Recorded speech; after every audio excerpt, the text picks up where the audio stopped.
ఒక కేసులో నేరం చేశారన్న అభియోగాల నేపథ్యంలో అన్ని చట్ట ప్రకారం అరెస్ట్ అయ్యి ప్రధాని నిందితురాలుగా ఉన్న కాదంబరి జత్వాని ఆ కేసుల దర్యాప్తు ప్రక్రియ ఇంకా కొనసాగుతుండగానే ఇంకా ఛార్జ్షీట్ కూడా దాఖలు చేయని సందర్భంలో కోర్టులో ఉన్న కేసులో ఆ ప్రక్రియను నీరుగారుస్తూ కేసును డైవర్ట్ చేసి ఆ కేసులో ఎవరైతే కంప్లైంట్ ఇచ్చారో కుక్కల విద్యాసాగర్ అనే వ్యక్తి అతనిపైన తర్వాత ఆ కేసు దర్యాప్తు చేస్తున్న అధికారులపైన ఒకటి కౌంటర్గా ఇంకొక కేసు పెట్టారు. ఇది భారతదేశ చరిత్రలో లేకపోతే ఈ ఆంధ్రప్రదేశ్ రాష్ట్ర చరిత్రలో ఇది మొట్టమొదటి కేసు. ఇది కేసు అండ్ కౌంటర్ కేసు అంటే సపోజ్ ఇరు వర్గాల మధ్య ఘర్షణ జరిగినప్పుడు వాళ్ళు కంప్లైంట్ ఇస్తారు, వీళ్ళు కంప్లైంట్ ఇస్తారు, దాన్ని కేసు అండ్ కౌంటర్ కేసు అంటారు. కానీ ఇక్కడ కేసు అండ్ కౌంటర్ కేసు ఎప్పుడు 7 నెలల తర్వాత ఆ కేసులో ఎవరైతే కంప్లైంట్ ఇచ్చి తర్వాత ఇన్వెస్టిగేషన్ చేస్తున్నారో ఆ అధికారుల పైన కూటమి ప్రభుత్వంలోని కొంతమంది వ్యక్తులు ఆమెను విలాసవంతమైన హోటల్లో పెట్టి ఆమెకు రాచమర్యాదలు చేసి తర్వాత ప్రోటోకాల్ దర్శనాలు చేయించి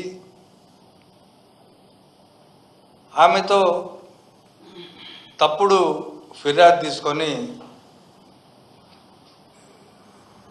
కేసు రిజిస్టర్ చేయడం అనేది చట్ట ప్రకారం తప్పు. సెక్షన్ 195 సిఆర్పిసి ప్రకారం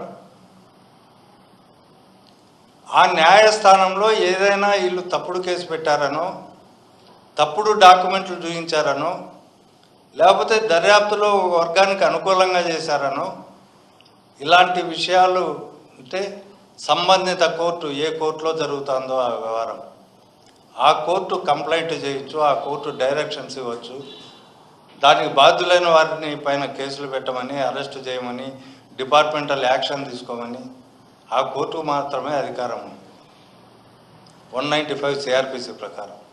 కానీ ఈ కేసులో కౌంటర్ కేసు దాదాపు 7 నెలల తర్వాత కూటమి ప్రభుత్వం అధికారంలోకి వచ్చిన తర్వాత ఈ పోలీస్ అధికారులపైన కక్ష తీర్చుకోవడానికి అంటే వీళ్ళపైన ఆ కూటమి ప్రభుత్వానికి కూడా ఉన్న కోపానికి కారణాలు కూడా చాలా ఉన్నాయి. అందులో ఒకటి ప్రధాన కారణం చంద్రబాబు నాయుడుని అరెస్టు చేసినప్పుడు శాంతి భద్రతలకు విఘాతం కలగాల, పెద్ద ఎత్తున అల్లర్లు జరగాలని చంద్రబాబు నాయుడు గారు వాళ్ళు సంకల్పించిన సందర్భంలో పోలీసు అధికారులు అత్యంత కట్టుదిట్టంగా రాజమండ్రి జైలు వరకు ఎక్కడా ఇలాంటి ఇన్సిడెంట్స్ జరగకుండా సంఘటనలు జరగకుండా శాంతి భద్రతలను మెయింటైన్ చేసినారనేది ఒక కారణమైతే, అదేవిధంగా సిట్ దర్యాప్తులో అనేక కేసులు స్కిల్ డెవలప్మెంట్ స్కామ్ కానీ లేకపోతే మిగతా స్కామ్స్ కానీ వాటిపైన విచారణ ప్రక్రియ జరుగుతున్న సందర్భంలో చంద్రబాబు గారు కూడా కొన్ని కేసుల్లో ముద్దాయిగా ఉన్న నేపథ్యంలో వీళ్ళందరిపైన ఎలాంటి కక్ష తీర్చుకోవాలనే ఉద్దేశంతో లేని కేసును ఇక్కడ క్రియేట్ చేయడం అనేది ప్రధానమైన అంశం. దీంట్లో సిట్టుకు సలహాదారుగా ఉన్నటువంటి సీనియర్ అడ్వకేట్ ఐ వెంకటేశ్వర్లు అతని పైన కూడా కేసు పెట్టడం అనేది చాలా దురదృష్టకరం. ఇలాంటి సందర్భంలో ఈ కేసు చట్టం ముందు నిలబడదని తెలిసినప్పటికీ టెంపరీగా వీళ్ళందరినీ హరాస్మెంట్ చేసేదానికి జత్వాని వ్యవహారాన్ని ప్రభుత్వం చట్టవిరుద్ధంగా వాడుకుంది.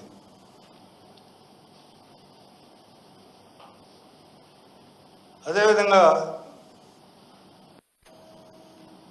కట్టె సాధింపులు ఎదుర్కొంటున్న అధికారులు వీళ్ళందరినీ వాళ్ళ సుదీర్ఘమైన కెరీర్లో ఎలాంటి మచ్చ కూడా లేదు, ఒక చిన్న మచ్చ కూడా లేదు ఏ అధికారి పైన. లేకపోగా అనేక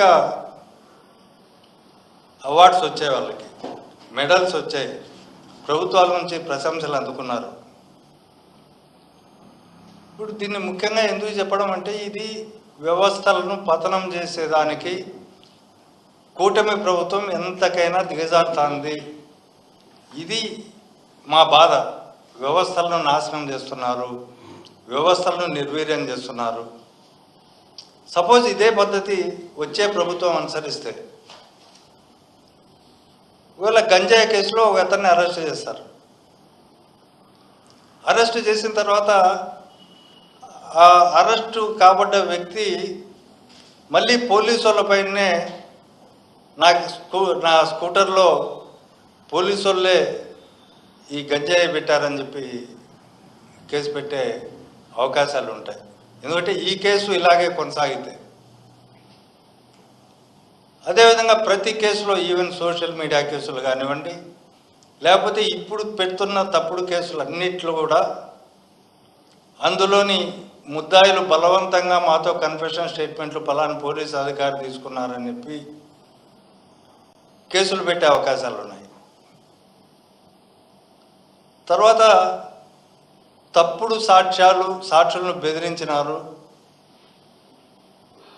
అన్ని కేసులు పెట్టే అవకాశాలు ఉన్నాయి. తర్వాత కోర్టులో విచారణ సందర్భంగా మమ్మల్ని అసలు పోలీసు వాళ్ళే విచారించలేదు అని చెప్పి సాక్షులు చెప్పి తర్వాత ప్రైవేట్గా వాళ్ళపైన కూడా మళ్ళీ కేసులు వేసే సందర్భాలు. అంటే ఇది ఒక దుష్ట సాంప్రదాయానికి ఆజ్యం పోసేదానిగా, దానికి ఒక వ్యవస్థలను నిర్వీర్యం చేసే విధంగా, వ్యవస్థలను భ్రష్టు పట్టించే విధంగా ఈ కూటమి ప్రభుత్వం వాడుకుంటారు అనేది వాస్తవం. అయితే ఇప్పుడు పోలీసులు కూడా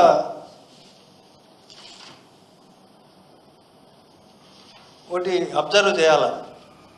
ఈరోజు తప్పుడు కేసులు పెడుతున్నాము, పై అధికారుల ఒత్తిడికి లొంగి, వచ్చే ప్రభుత్వాల్లో కూడా డెఫినెట్గా ఇలాంటి సాంప్రదాయం కొనసాగిస్తే ఎలాంటి పరిస్థితి తలెత్తుతుందో ఆలోచించుకోవాలా.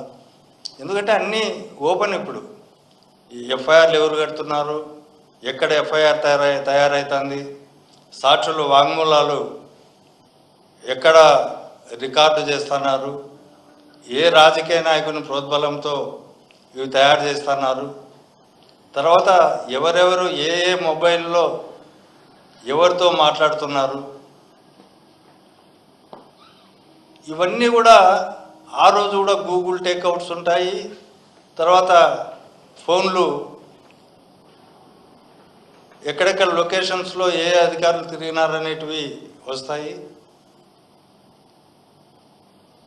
కాబట్టి పోలీసులు కూడా అధికార కూటమి మాటలకు లొంగకుండా కొంత నిబద్ధతతో పనిచేసి, ఎందుకంటే ఇప్పుడు వాళ్లకు చాలామందికి పోస్టింగ్స్ ఇలా గతంలో ప్రభుత్వంలో పనిచేసిన అధికారులకి వాళ్ళకి జీతాలు లేవు, వాళ్ళ కుటుంబాలు చాలా తీవ్రమైన ఆర్థిక ఇబ్బందులు ఎదుర్కొంటున్నాయి. వాళ్ళు ఎక్కడో రీజనల్ ఆఫీసెస్లో సంతకాలు పెట్టమంటున్నారు. వాళ్ళ కుటుంబం ఒక దగ్గర ఉంటే, రీజనల్ హెడ్ క్వార్టర్స్ వేరే దగ్గర ఉంటే వీళ్ళు పోయి అక్కడ సంతకాలు పెట్టి వాళ్ళకు కనీసం జీతాలు రానివ్వకుండా ఈ ప్రభుత్వం చూస్తున్న కక్ష సాధింపు ధోరణులు చూస్తున్నారు. అదేవిధంగా పోలీస్ అధికారుల సంఘాలు కూడా ఒకటి చూడాల్సిన అవసరం ఉంది. రాజకీయ ఒత్తిడులు తొలగి ఏదో విధమైన రికార్డులు తయారు చేసి ముద్దాయిలను అరెస్టు చేసి అధికారులను కానీ రాజకీయ నాయకులను కానీ సంతృప్తి పరిచినామని చెప్పి చేతులు దులుపుకుంటే భవిష్యత్తులో వీళ్ళు ఇబ్బందులు పడాల్సి వస్తుంది. తర్వాత న్యాయ ప్రక్రియ, ఈ ముఖ్యంగా న్యాయ ప్రక్రియ, చట్ట ప్రక్రియ, తర్వాత ప్రజాస్వామ్య ప్రక్రియ, వీటిలో సగౌరవంగా తలెత్తుకునే విధంగా పని చేయాలని, అట్లా పని చేయకుండా వ్యవస్థలను నిర్వీర్యం చేస్తూ సమాజంలో తలెత్తుకోలేక కనీసం వాళ్ళ ఇళ్లలో కూడా తలెత్తుకోలేని పరిస్థితిలో అధికారులు ఉన్నారు. చాలా కేసుల్లో ఇప్పటికే అధికారులు అరెస్టు చేసిన ముద్దాయిలతో మీరు ఏమీ అనుకోకండి, మాకు పైనుంచి ఒత్తిళ్లు ఉన్నాయి, వాటికి అనుగుణంగా మేము చేస్తున్నామని చెప్పి చెప్తున్నటువంటి పరిస్థితి. కాబట్టి ఇది మద్యం కేసు ఉంది. ఇప్పుడు మద్యం కేసులో ఏ అధికారి ఎవరెవరు ఇంటికి వెళ్ళారు, ఏ డిస్టిలరీ యజమాని ఇంటికి వెళ్ళాడు, ఎవరెవరిని ఎన్నిసార్లు బెదిరించారు, ఎక్కడెక్కడ తిప్పించారు, ఎలాంటి తప్పుడు ఇవన్నీ కూడా మళ్ళీ రివర్స్ అయిన సందర్భం బహుశా వీటిని చూస్తే వస్తుందని. ఎందుకంటే అక్కడ కూడా 2014-19లో జరిగిన మద్యం కుంభకోణంలో ఏదైతే కేసు ఉందో దాంట్లో వాసుదేవరెడ్డి కంప్లైనెంటు, అప్పటి బెవరేజెస్ కార్పొరేషన్ డైరెక్టర్. తర్వాత కాలంలో అతన్ని 2024లో వీళ్ళ అధికారంలోకి వచ్చిన తర్వాత అలాంటి కేసు పెట్టి ఇక్కడ జరగకపోయినా, ఏ అవినీతి జరగకపోయినా, ఎందుకంటే ప్రైవేటు వ్యక్తుల చేతుల్లో ఉంటే ఆ స్కాములు జరుగుతాయి, కానీ ప్రభుత్వం చేతుల్లోనే ఆ మద్యాన్ని తగ్గించాలని చెప్పి, తర్వాత గత ప్రభుత్వంలో ఉన్న బెల్ట్ షాపులన్నింటినీ రద్దు చేసి మద్య నియంత్రణకు దశల వారీగా పాల్పడుతున్న సందర్భంలో ఒక పాలసీ తీసుకుంటే ఆ పాలసీ పైన కూడా తప్పుడు కేసులు నమోదు చేసి బెదిరించి, సాక్షులను బెదిరించి, తర్వాత అధికారులను బెదిరించి, వాళ్ళతో 164 స్టేట్మెంట్లు రికార్డ్ చేయించి రకరకాలుగా అధికార దుర్వినియోగానికి పాల్పడుతున్నారు. భవిష్యత్తులో ఇవన్నీ కూడా వీళ్ళంతా కూడా ఫేస్ చేయాల్సి వస్తుంది. అందుకనే నేను సూచన చేస్తున్నా పోలీసు అధికారుల సంఘానికి కానీ పోలీసులకు కానీ, భవిష్యత్తులో మీరు ఇబ్బందులు ఎదుర్కొంటారు. దయించి చట్ట ప్రకారం పనిచేయండి, న్యాయ ప్రక్రియకు లోబడి పనిచేయండి, ప్రజల విశ్వాసాన్ని పొందండి. రాజకీయ నాయకుల విశ్వాసం కంటే మీకు ప్రజల విశ్వాసము, లా అండ్ ఆర్డర్ ఇవన్నీ చాలా ముఖ్యం. ఈ రాష్ట్రంలో రాజకీయంగా చాలా అఘాయితాలు జరుగుతున్నాయి, వాటిని కంట్రోల్ చేయండి. అత్యాచారాలు, తర్వాత హత్యలు, తర్వాత కుటుంబాలు ఊర్ల నుంచి వెలివేసే పరిస్థితులు, వీటన్నిటిని మీరు మౌనంగా కూర్చొని అధికార నాయకులు వంత పాడితే భవిష్యత్తులో మీరు కూడా చాలా ఇబ్బందులు పడాల్సి వస్తుందని చెప్పి, కాబట్టి మీరు చట్ట ప్రకారం లోబడి వ్యవహరించాలని చెప్పి, ఈ కాదంబరి జత్వాని కేసు ఒక బిగ్ షో అయిపోతుంది. ఇది ఒక సినిమా తీయవచ్చు దీన్ని. తర్వాత ఈ రోల్ మోడల్ కేసుగా మారుతుంది. ఈ కేసు చూసిన తర్వాతనే అందరి ఆఫీసర్స్కి యాంటిసిపేటరీ బెయిల్ ఇచ్చేటప్పుడు కోర్టు క్లియర్గా అబ్జర్వ్ చేసింది. ఇలాంటి counter case private persons initiate చేయడానికి వీలు లేదు, ఏదన్నా ఉంటే న్యాయస్థానమే చేయాల్సి వస్తుంది దాంట్లో లోపాలు జరిగితే అని స్పష్టంగా చెప్పి వాళ్ళందరికీ ఇంటీరియం ప్రొటెక్షన్ ఇచ్చింది. కాబట్టి ఈ అంశాన్ని పోలీసు అధికారులు ముఖ్యంగా మీరు రాజకీయ నాయకులు ఒత్తిళ్లకు తలగ్గకుండా పని చేయండి. పని చేయకపోతే భవిష్యత్తులో మీరు ఇబ్బందులు పడతారని చెప్పి తెలియజేస్తున్నారు.